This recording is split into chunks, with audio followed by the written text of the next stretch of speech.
Well.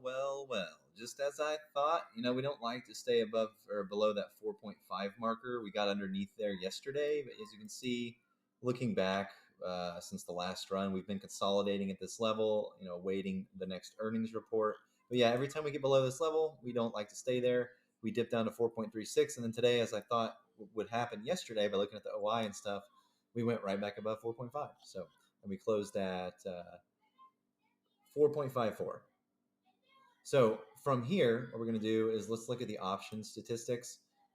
If you take a look at the IV percentile is still creeping up. Remember the other day it was at 0% a few weeks ago. HV percentile was at 0 last week, and it's up to 3 now. And this is due to the earnings upcoming. Again, volatility is expected to rise leading up to earnings. And then based on the report, or maybe even beforehand, we start to see some movement finally. But that is a very long period of consolidation. We don't like to stay under 4.5. So essentially, we've been just trading flat for the better part of 4 or 5 months now. But yeah, still looking good.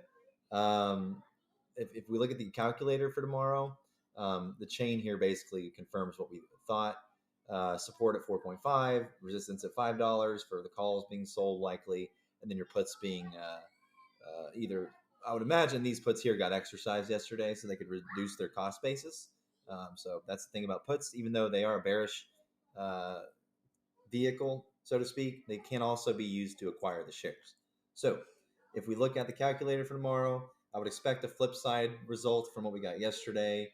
Let's take a look. But even that being said, even if we do trend down tomorrow, we're still likely going to trade around this 4.5 mark. So where we've been for the last 4 to 5 months now. So 38% chance above, 62 below. Leading up on earnings now, IV's expected to increase, which inflates the prices of options. Total notational value of options exceeds that of stocks, so one could assume, based on the institutional ownership, based on the clear interest institutionally in the stock, and short interest is somewhat relevant, continues to rise, and then we, of course, we have a lot of dark pool activity going on. But that's basically it. I thought it would rebound today. It did, and I don't expect to see anything different until we get closer to earnings. So y'all have a good one.